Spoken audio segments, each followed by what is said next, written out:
ኣብ ትግራይ ዞባ ምብራቕ ካብ ዘለዋ 403 ኣብያተ ትምህርቲ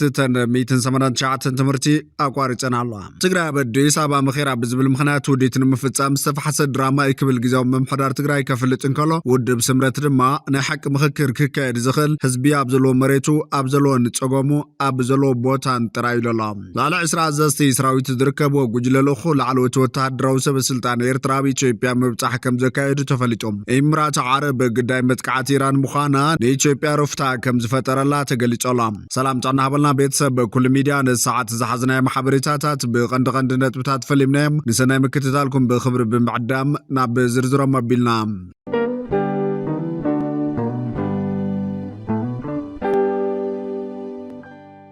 ኣብ ትግራይ ዞባ ምብራቕ ካብ ዘለዋ 403 ኣብያተ ትምህርቲ 189 ትምህርቲ ኣቋሪፀን መምህራን ብዋኑ መሃዮም ስለ ዘይተኸፈሎም ንኸይዲ ምምሃር ምስትምሃር ባሉታ እናፀለወ ይክብል ምምሕዳር ዞባ ምብራቕ ትግራይ ኣፍሊጦም። ኣብ ምምሕዳር ዞባ ምብራቕ ትግራይ ሓላፊ ማሕበራዊ ልምዓት ኣይተ ብርሃነ ተስፋ ሚካኤል ንድምፂ ወያነ ትግራይ ከም ዝበሎ ፌደራል መንግስቲ ትግራይ ክትረኽቦ ዝግባእ በጀት ብዋኑ ስለ ዘይለቐቆ መምህራን ይኹን ካልኦት ሰራሕተኛታት መንግስቲ መሃዮም ዛጊድ ኣይተኸፈሎምን ኢሎም። ተመሳዕቤና ኣብ ዞባ ካብ መንጎ ዝርከብ 403 ኣብያተ ትምህርቲ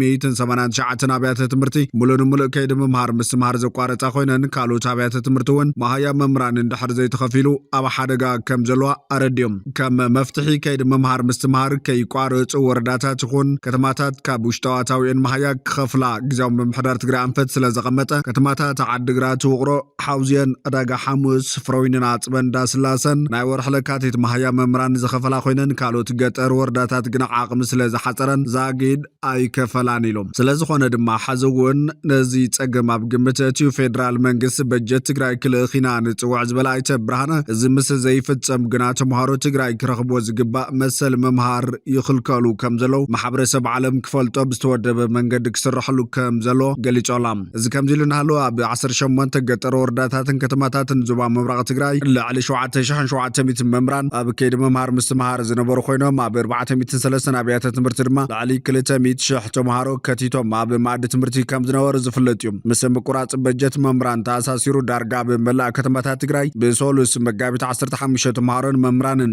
ሰላማዊ ሰልፊ ከካይዱ ምውዓሎም ዝዝከር እዩ። ኣብታ ብመቐለ ዝተኻየደ ሰላማዊ ሰልፊ ንጊዜያዊ ምምሕዳር ወኪሉ ዝተረኸበ ምክትል ፕሬዚዳንትን ምክትል ኣቦ ወንበር ህወሓትን ኣይተ ኣማኑኤል ኣሰፋ እዚ ቅፅዓት ኣብ ልዕሊ ህፃናት ትግራይ ጥራይ ዘይኮነ ህዝቢ ትግራይ ናይ ምድንቋር ስራሕ ይስራሕ ዘሎ ብምባል ንመንግስቲ ፌደራል ከሲሱ ነይሩ። ኣይተ ኣማኑኤል ህዝቢ ትግራይ ካብ ኢትዮጵያ ተደፊኡ ክወፅእ ይግበረሎ ብዝብል ዘስማዕ ቃል ዘዘራርብ ዝቐነዩ ኮይኖም እታ ክልል ኣብ ኣብያተ ምኽሪ ሃገር ውክልና ዘይምህለዋ እውን ዘዘኻኽር እዮም። ብሰንኪታ ኣብ መንጎ ህወሓትን ማእኸላይ መንግስትን ዝተፈጠረ ፍሕፍሕ ናብ ትግራይ ዝለኣኽ ባጀት ካብ ዝቋረፅ ኣዋርሕ ከም ዘቑፀረ እዩ ሓበሬታታት ዘመላኸቶም።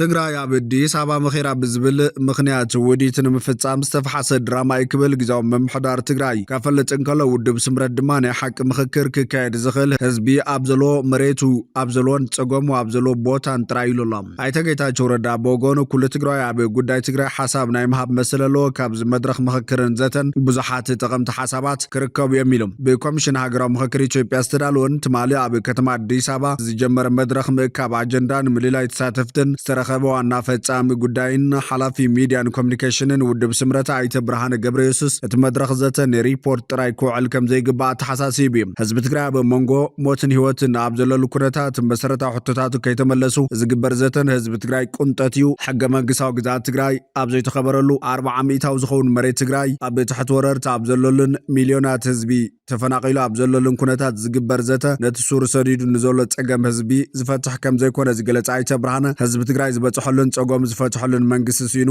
ይሳቐ ከም ዘሎ ሓቢሩ እዩ። ብተወሳኺ ተሳተፍቲ ዘተ ዝምልከት ድማ በኣዲስ ኣበባ ብዘለዉ ተወለድቲ ትግራይ ጥራይ ዝግበር ዘተ እኹል ከም ዘይኮነን እቲ ኮሚሽን ኣብ ካልኦት ከባቢታት ከም ዝገበረ ኩሉ ኣብ ውሽጢ ትግራይ ክሳብ ታሕቲ ወሪዱ ምስ ገባርን ነበርቲ ከተማን ክመያየጥ ይግባእ። እዚ እንተተገይሩ ጥራሕ ድማ መፍትሒ ክመፅእ ከም ዝኽእል ኣገንዚቦም። እቲ ምቹው ባይታ የለን እናበልካን ምኽንያት እናሃብካን ኣብ መሬት ትግራይ ዘተ ዘይምክያድ ጉባኤ ይኮነን ዝበለ ኣይተ ብርሃነ ሎሚ ኣብ ትግራይ ዘተ ምክያድ ይካል እንተተባሂሉ ፅባሕ ድማ ድማ ኣብ ትግራይ ምርጫ ምክያደ ይካልን ተባሂሉ ኣብ ኣዲስ ኣበባ ብዘለዉ ተወለድቲ ትግራይ ጥራሕ ምርጫ ክካየድ ብምባል ስጋኣቱ ብሕቶ መልክዕ ኣቕሪቡ ኣሎ። ኣብቲ ትማል ዝተጀመረ መድረኽ ኣብቲ ኣዳራሽ ተረኸቡ ኩሎም ተጋሩ ንምዃኖም መረጋገፂ ስለዘየለ እቶም ተሳተፍቲ ሙሉእ ብምሉእ ድምፂ ህዝቢ ትግራይ ይውክል እዮም ክበሃል ኣይከኣልን ብምባል ናይ ሓቂ ምክክር ክካየድ ዝኽእል ህዝቢ ኣብ ዘለዎ መሬቱ ኣብ ዘለዎን ፀጎማ ኣብ ዘለዎ ቦታን ጥራይ ምዃኑ ገንዚቦም ብኻልእ ወገን ትግራይ ኣብ ኣዲስ ኣበባ ምኺራ ብዝብል ምክንያት ውዲት ንምፍፃም ዝተፈሓሰ ድራማ ይክብል ግዜያዊ ምምሕዳር ትግራይ ነቲ ኩነታት ኮኒንዎ ኣሎ። ኮሚሽን ምክክር ኢትዮጵያ ኣብ ኣዲስ ኣበባ ትግራይ ትመክር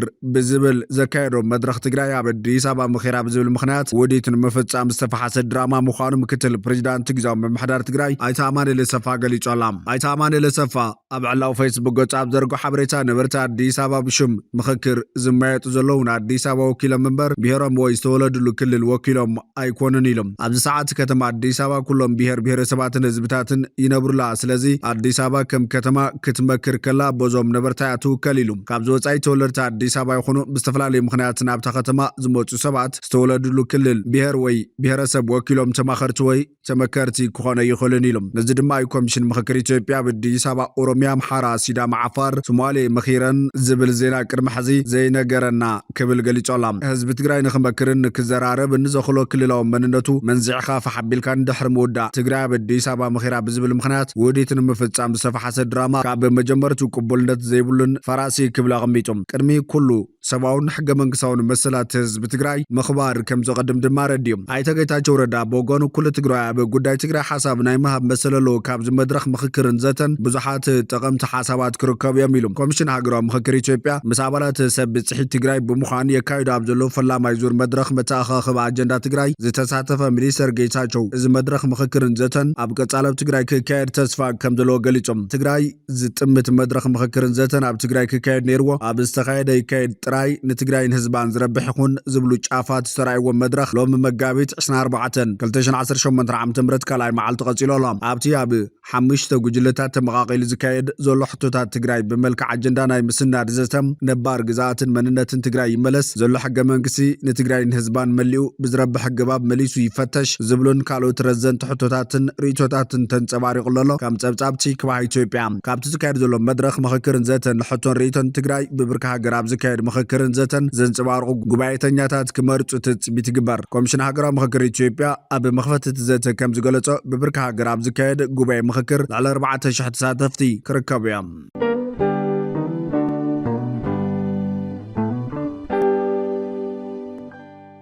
ኢምራት ዓረብ ግዳይ መጥቃዕቲ ኢራን ምዃናን ኢትዮጵያ ሩፍታ ከም ዝፈጠረላ ተገሊጾም ፖለቲከኛ ጀዋር መሐመድ እታ ንቀዳማይ ሚኒስትር ኣብይ ኣሕመድ ብምድጋፍ ብቐዳምነት ትጥቀስ ሃገር ሕቡራት ኢምራት ዓረብ ብሰንክታ ብማእኸላይ ምብራቕ ተወልዕ ዘሎ ኩናት ግዳይ መጥቃዕቲ ብምዃና ነታ ብመንጎ ኢትዮጵያን ክልል ትግራይን እንጸላልዩ ዝነበረ ደመናዊ ኩናት ካሃደ ገይር ወይ ክብል ኣብዚ ቀረባዋን ምስ ርኤት ሚድያ ኣብ ዘካየዱ ቃለ መሕተት ገሊጾም እተን ንኩናት ቀርና ኣፍሪካ ዝምውላ ሃገራት ኣብ ናይ በዓልን ጉዳይ ተጸሚደን ምህላወንን ዋጋ ነዳዲ ምውሳኹን ነታ ኣብ ኢትዮጵያ ተሓሲቡ ዝነበረ ኩናት ንኽተርፍ ቀንዲ ምኽንያት ኮይኑዎ እዩ ዝበለ ጀዋር መሐመድ እታ ብማእኸላይ ምብራቕ ተወልዕ ዘሎ ግጭት ደው ምስ በለ ግና ሃዲኡ ዝነበረ ተበግሶታት ኩናት ኢትዮጵያ ናይ ምጅማር ተኽእሎ ልዑል ምዃኖም መላኺቶም እዚ ከምዚ ኢሎም ከሎ ጀነራላት ትግራይ ኣብ ተኽልል ዝተኣረየ ወርቂ ምስ ኣብይ ኣሕመድ ተስማዕሚዖም ብኣዲስ ኣበባ እዮም ናብ ደገ ዝሰድዎ ኢሉ እቲ ብኣስመራ ኣቢሉ ናብ ዱባይ ዝወፅእ ዝበሃል ወረ ሓሶት እዩ ዝበለ ጀዋር መሐመድ ብዝተወሰነ መልክዑ ብኣስመራ ይወፅእ ይኸውን እዩ እቲ ዝበዝሕ ግና ብኣዲስ ኣበባ እዩ ዝወፅእ ዋግኡ እውን ካብ ኣብ ዱባይ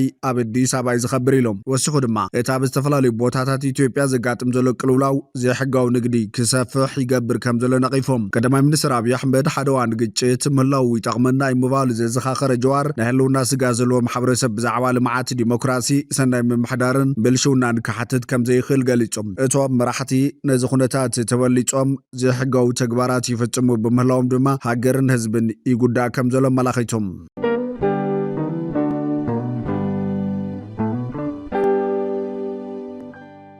ላዕሊ 10 ኣዘዝቲ ሰራዊት ዝርከብዎም ጉጅለ ልኡኽ ላዕለዎት ወተሃደራዊ ሰበስልጣን ኤርትራ ኣብ ኣዲስ ኣበባ ምብጻሕ ከም ዘካየዱ ተፈሊጡ ኣብ ዝሓለፈ 3 ለካቲት 2026 ቀዳማይ ሚኒስትር አብይ አሕመድ ኣብ ባይቶ ወከልቲ ህዝቢ ኣብ ዘስማዕ መደረን ምስ ቴሌቪዥን ኢትዮጵያ ልክዕ ድሕሪ ወርሒ ኣብ ዘካየዶ ቃለ መሕተት ንኣንጻር ኤርትራ ሓያሎ ናይ ጸለመ ወፍርታት ክዝርዝር ተሰሚዑ ነይሩ። ቀዳማይ ሚኒስትር አብይ አሕመድ ንባይቶ ወከልቲ ህዝቢ ኣብ ዘስማዕ መደረ ምስ መንግስቲ ኤርትራ ቅራሕንቲ ዝተለዓለ ጉዳይ ቀይሕ ባሕሪ ስለ ዘልዓልና ኣይኮነን ሰራዊት ኤርትራ ኣብ ከተማ ኣክሱም ኣብ ላዕሊ መናእሰይ ዝፈጸምዎ ጃምላዊ ጨፍጫፍ ተቃይምና ቅሬታና ገሊጽና ኢና እቲ ባእሲ ምስ ሕወሓት እምበር ምስ ህዝቢ ትግራይ ኣይኮነን ኢልናዮም ግን ኣይሰምዑናን ክብል ምግላጽ ዝከር ኮይኑ ኤርትራ ድማ ነዝን ካልኦት ዘረባታት ተቀዳማይ ሚኒስትር ኣመልኪታ ብሚኒስትር ጉዳያት ሓበሬታ ኣብ ዝሃበቶ ግብረ መልሲ ሓደሽቲ ዘይተሰምዑ ሚስጥራት ቃሊሓላ ኤርትራ ብምላሻ እቲ ቀዳማይ ሚኒስትር ኣብ መንጎ ኤርትራን ኢትዮጵያን ዝሓቲሉ ዘሎ ርክባት ኣብ ሰሜን ኢትዮጵያ ውግእና ተካይደን ብስምምዕ ፕሪቶሪያ ዝጀመረ ምዃኑን ዘስምዖ ምኽንያት ብሓሶት ንዝተመሃዘ ምስምስ ክሓይል ተባሂሉ ባእሲ ዝጀመረሉ ግዜ ኢሉ ዘቕረበ እዋን በቐሊሉ መለክዒ ሓሶት ምዃኑ ክኽሻሕ ኣይኽእል እዩ። ስምምዕ ፕሪቶሪያ ድሕሪ ምፍራሙ 5 ዋርሕ ምስ ሓለፈ ብሚኒስትሪ ምክልኻል ኢትዮጵያ ብዝተገብረ ዕድመ ላዕሊ 20 ኣዘዝቲ ሰራዊት ዝርከብዎም ጉጅለ ልኡኽ ላዕለዎት ወተሃደራዊ ሰበስልጣን ኤርትራ ኣብ ኢትዮጵያ ዓዶ ተካይዶም ነይሮም። እቲ ጉጅለ ምስ ቀዳማይ ሚኒስትር ኢትዮጵያን ምስ ላዕለዎት ወተሃደራዊ ሰመዝን ተራኺቡ ነይሩ። ኣብቲ ሃገር ከዓ ነዊሕ ዑደት ከም ዘካየዱ ይፍለጥ ክትብል ነቲ ዛጊድ ዘይተሰምዕ ሚስጥር ርክብ ኢትዮጵያን ኤርትራን ዝምልከት ሓበሬታ ኣቃሊሓላ ብተኸታታሊ ድማ ብመወዳእታ 2022 ኣብ ምእታዊ 2023 ኣብቲ ናይ ሓባር ዶባት ርክባት ተካይዶም ነይሮም። ኣብቲ ርክባት ካብ ተራ ወተሃደር ክሳብ ኣዘዝቲ ሰራዊት ኢትዮጵያ ኣብቲ ናይ ፀበባ ግዛ ሓይሊ ምክልኻል ኤርትራ ንዝገበረሎም ሓገዝ ኣመስጊኖም ትብል ኤርትራ ወሲኻ ኣብ ሓምለ 2018 ኣብ መንጎ ኢትዮጵያን ኤርትራን ዝተጀመረ ምቅራባት እወንታዊ መንገዲ ሒዙ ኣብ ዝጓዓዘሉ ግዜ ኣብ ጥቅምቲ 2023 እቲ ቀዳማይ ሚኒስትር ብዝኾነ መንገዲ ናይ ኣፍ ደገ ባሕር መሰል ከም ዘኽብር ካብ ዝገልጽ ንድሓር ኣብ ዕጹም መንደቕ በፂሐሎ ብጎበጣ ክትሓዛ ዝኽእላ ኣብ ገማግም ማያት ኤርትራ ካብ ዝርከባ ነቑጣታት እውን ብዝርዝር ክትፅዋዕ ተሰሚዑ ባሕሪ ናይ ምርካብ ሕልምታቱ እንድሕር ዘይተፈጺሙ ዝጠመዩ ኢትዮጵያውያን ኣብ ገማግም ንዝነብሩ ጎረባብቶም ክውሕጡ ከም ዝኽእሉ እውን ኣጠንቅቕ ዝበለት ኤርትራ እታ ብመንጎ ክልቴን ሃገራት ተበፂሑ ዘሎ ናብ ድርኩ ኸይት ኩናት ዝወሰደ ምትፍናን ከም ተቀዳማይ ሚኒስትር አብይ አሕመድ ሰራዊት ኤርትራ ኣብ ኩናት ጽንተት ትግራይ ብሰንኪ ዝፈጸመ ግፍዕ ዘይኮነስ ብሰንኪቲ ብወገን ኢትዮጵያ ዝተልዓለ ዋንነት ኣፍ ደገ ባሕሪ ምዃኑ እዩ ሓበሬታ ሚኒስትር ጉዳያት ኤርትራ ዝምጉት። ኤርትራ ብሓፈሻ ኣብቲ ዘስፈረቶ ነዊሕ ሓተታ ዝምድና ኤርትራን ኢትዮጵያን ድሕርቲ ብስምምዕ ፕሪቶሪያ ዝተኸንበተ ጽንተታዊ ኩናት እውን ንዝተወሰነ እዋን ቀፂሉ ከም ዝነበረን ሚስጥራዊ ርክባት መራሕቲ ሰራዊትን ፖለቲካዊ ኣካላትን ክልቴን ሃገራት ቀፂሉ ምንባርን እያ ትምጉት። እዚ ሓዱሽ ብወገን ኤርትራ ዝተዘርግሐ ንዘረባ ቀዳማይ ሚኒስትር ዘፍሽልን ዛጊድ ዘይተገለጹ ሚስጥራት ርክባት ዝገልጽን ሓተታ ኤርትራ ካብ ኢትዮጵያ ዝተዋሃበ ግብረ መልሲ የለን። ኣምነስቲ ኢንተርናሽናል ኣብ ወርሒ ለካቲት 2021 ናብ ዘውፅኦ ጸብጻብ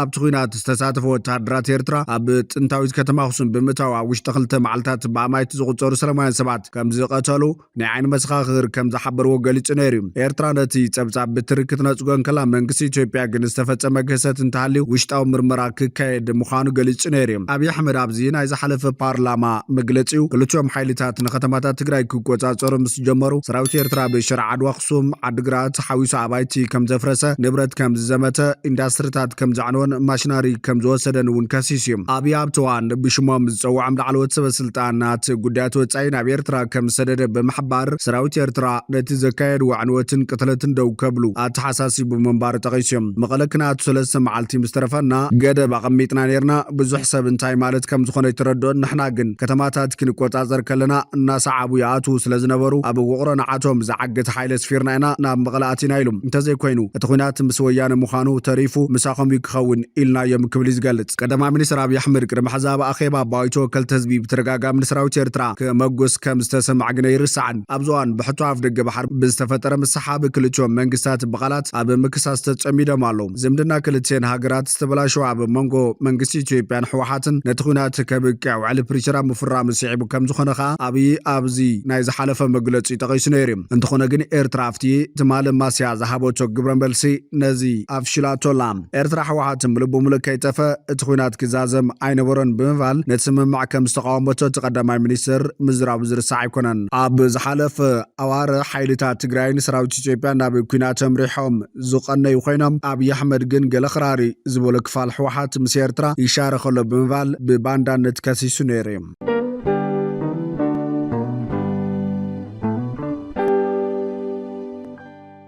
بسنك خوينات ماخلاي مبرقنا بناي نداد قلولاو كابزات وهاجرات حنت زخونة إثيوبيا حدش حنكلتا ميتن أوتوبسات أديس أبا ناي غاز موتور كجتملني ختم الأفليتام تكالا قلقلتا أوتوبس كتما أديس أبا وتساتات نداد بعوير من كاين وشتاو تفترة وهافتن متكامن ناي حدش حنكلتا ميتن أوتوبسات موتور نافتا بتفترة وغاز سرحو حدشتي موتورات متكا كمز جمر فليتم حلافي زفر تكنيك سلطنان تتكالايت أدان أبديتا كمزبلو أبي جنفر كالي تنت ማእከል መተካታ ሞተርን ማዕደል ጋዝን ተዛዚሙ ናብ ስራሓት የለይሉም እዚ ፕሮጀክት ኣብ ቀዳማይ ምዕራፍ 1,200 ኣውቶቡሳት ዘጠቃልል ኮይኑ ኣገልግሎት ዝውዕል ተፈጥራዊ ጋዝ ሙሉእ ብሙሉእ ውሽጣዊ ስለዝኾነ እቲ ትካል ነዳዲ ንምዕዳግ ዝወጾ ልዑል ወጻታት ክቁጥብ ኢሎም ንፈተነ ዝውዕሉ ሞተራት ምትካል ተዛዚሙ ዝተረፉ ሞተራት ድማ ኣብ መስርሕ ከም ዘለውን እቶም ቴክኒሻናት ኣብ ጠቃቅማን ጽገናን ተሓድሽ ቴክኖሎጂ ስልጠና ይወስዱ ከም ዘለውን ገሊጾም ንዓለማዊ ቀረብ ነዳዲ ወሳኒ ዝኾነ መስመር ወሽመጥ ሆርሙዝ ካብ ዝዕጽ ሓደ ወርሕ ገይረሎም እዚ ድማ ዓለም ኣብቲ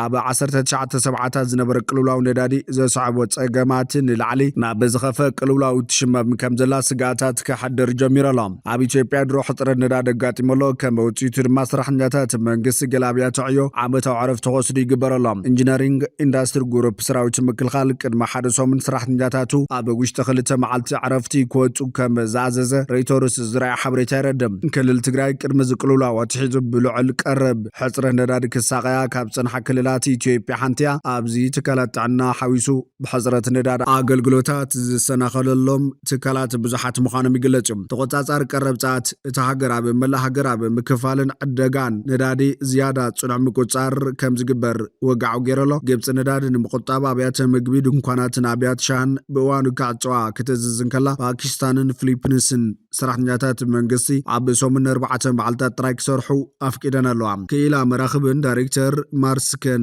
ነበር ላርስ ጆንሰን ቢቢሲ ኣብ ዝሃቦ ቃል ጽልዋ ኩናት ኣሜሪካን እስራኤልን ኣብ ላዕሊ ኢራን ካብቲ ኣብ ሰብዓታት ዝተረኣየ ቁጠባዊ ቅልውላው ዝዓበየ ከም ዝኸውን ገሊጾም ዋና ጸሓፊት ክለብ ጸዓት ዓረብ ዝኾነት ናክለ ዕዳጋ ነዳዲ ካብቲ ኣብ ሰብዓታት ዝነበረ ዝያዳ ዝተፈላለየ ምዃኑን እቲ ኣብ ጥቕሚ ዝውዕል ዘሎ ሓፈሻዊ መጠን እውን ብዓብዩ ከም ዝነከየን ገሊጻ ህልው ዋጋታት ልዕል እኳ እንተኾነ ናይ ሎሚ ቅልውላው ግን ከም ከቢድ ከም ዘይኮነ ተኣምን እዚ ንሪኦ ዘለና መጠን ምዝባዕ ነዳዲ ርኢ እኳ እንተኾነ ኣብ ቀረባ ታሪክ ካብቶም ዝዓበዩ ክበሃል ይከኣልን እቲ ዕዳጋ ካብቲ ኣብ ሰብዓታት ዝነበረ ዝያዳ ተጸዋርነት ኣሎ ዓለም ሕዚ ዝተፈላለየ ውሕድ ነዳዲ ዝሓትት ብዝበለጸ ድማ መከላኸልን ህጹጽ ምላሽ ዝህቡ ኣገባባትን ዝተዓጠቐት እያ ኢላ ኣብ ናትኪሲስ ሲኣይቢ ዳይሬክተር ምርምር ኣቑሑት ጆኤል ሃንኮስ ግን ካልእ ኣገዳሲ ፍልልይ እቲ ኣብ 1970 ዘጋጠመ ቅልውላው ንዕኡ ንምምሕዳር ገንዘብን ፖለቲካዊ ሓይልን ዝነበረን ምዕቡላት ሃገራት ዕላማ ዝገበረ ምዃኑ ገሊጾም እዚ ናይ ሓዚ ቅልውላው ብቐንዱ ኣብ ምምዕባል ዝርከባ ሃገራት ዝጸለዎ ኮይኑ ነቲ ቅልውላው ብጽቡቕ ንምምሕዳር ዘኽእል ትካላትን ገንዘባውን ዓቕሚ ዘይብለን ሃገራት ዝጸሉ ምዃኑ እዩ ዝገልጽ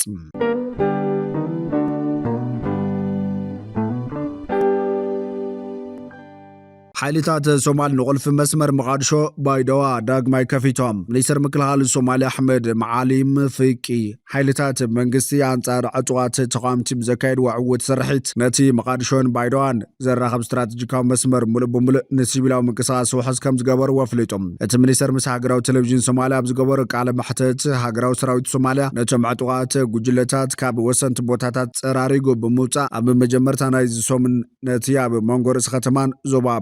ዝርከብ መስመር ዳግማይ ከም ተኸፈተ ገሊጾም ሃገራዊ ሰራዊት ሶማልያ ዓቕሚ ስራሒታቱ ብምሕያል ኣብቶም ተሪፎም ዘለው ብዕጥቋት ዝተተሓዙ ካብታት እውን ተመሳሳሊ መጥቃዕትን ምፍና ምድላው ዛዚሙ ከም ዘሎ ሚኒስተር ምክልኻል ሶማል ሓቢሮም ብኻልእ ሓበሬታ ኢራን ነቲ ዓበይቲ ናይ ንግዲ መራኸብ ብቀይሕ ባሕሪ ቢለን ካብ ናብን ህንድ ውቅያኖስን ማእኸላይ ባሕርን ዝሓልፋሎ ገዳሲ መስመር ባብኤል መንደብ ከዓጽዮ የምባላ ከቢድ ስጋት ፈጢሮላ ባብኤል መንደብ ብምብራቕ ምስ የመን ብምዕራብ ምስ ጅቡቲን ኤርትራን ዝደወበ ገዳሲ መተሓላለፊ መስመር ምዃኑ ዝፍለጥ ኮይኖም ኢራን ኣብ መወዳእታ ለካቲት አንጻር ኣሜሪካን እስራኤልን ኣብ ውህድ ኩናት ካብ ታቱ እንዳሓርገን ንመስመር ሆርሙዝ ክትዓጽዎ ሙሳና ንብዙሓት ሃገራት ዘይምለስ ሕቶ ኮይና ኣብ ዘለወሉ እዋን ንባብኤል መንደብ እውን ክትዓጽዎ ምዃና ክትገልጽ ምጅማራ ካልእ ተወሳኺ ሓደጋ ከይወልድ ዝስጋእ ኮይነላ ኣሜሪካ ናብ ኢራን ኣጋር ወተሃደራትን ተዳዋፊራ ካልእ ግንባር ክትኸፍት ምዃና ኣብ ምጥንቃቕ ትርከብ ኢራን ኮርዳን ዝኽእል ኩሉ ዓይነት ወተሃደራዊ መጥቃዕቲ ዓጸፋዊ ግብረ መልሲ ንምሃብ ደለውቲ ምህላዋ ክትገልጽ ምጽናሕ ዝፍለጥ ኮይኑ ምስ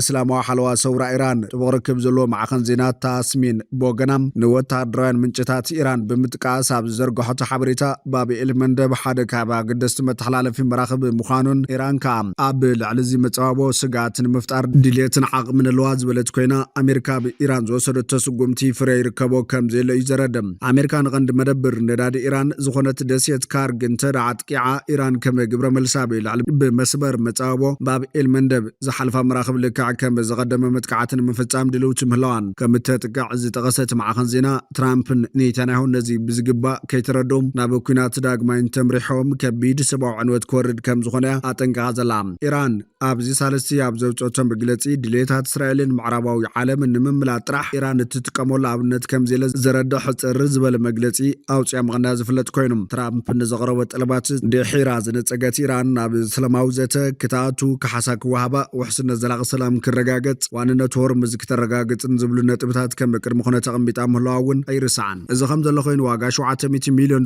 ወተሃደራዊ ንብረት ሕቡራት መንግስታት ኣሜሪካ ኣብ ስዑድያ ዓንዮም ብመሰረት ጸብጻብ ቴሌግራፍን ዝተፈላለዩ መራኸቢ ብዙሃን ዓለምና ኢራን ኣብ ርእሰ መደብር ሓይሊ ኣየር ፕሪንስ ሱልጣን ማዓስከር ሰራዊት ሕቡራት መንግስታት ኣሜሪካ ብዝገበረቶ ናይ ባላስቲክ ሚሳይል መጥቃዕቲ ሓንቲ ዋጋ ስታት $500 ሚልዮን ዝዋጋ ንሰራዊት ቀጥታዊ ኣገልግሎት ተንቀሳቓሲ ራዳር ትህብ ዝተራቐቐት ዓባይ ነፋሪት ሓዊስካ ብጠቕላላ ዋጋ $700 ሚልዮን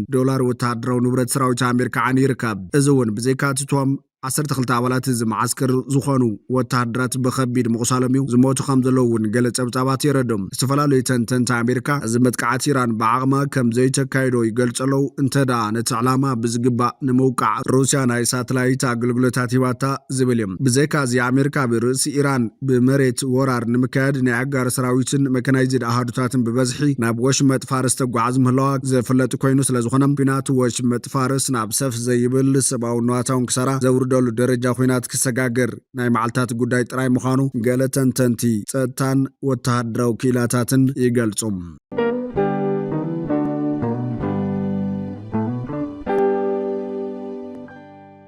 ፈትዋትና ክብራትን ቤተሰብ በኩል ሚዲያ ንሰዓት ዝሓዝናይ ማሕበረታታት ነቶም ክትከታተልዎም ዝጸናሕኩም ይመስሉ ነይሮም ንሰናይ ምክትታልኩም ብምስጋን ኣብ ዝቕጽል በኻሎት ሓበሬታታት ክሳብ ንራኸብ ንምድለዋትና ላይክ ሼር ንሚድያና ሰብስክራይብ ብምግባር ቤተሰብ በኩል ሚዲያ ኾኖም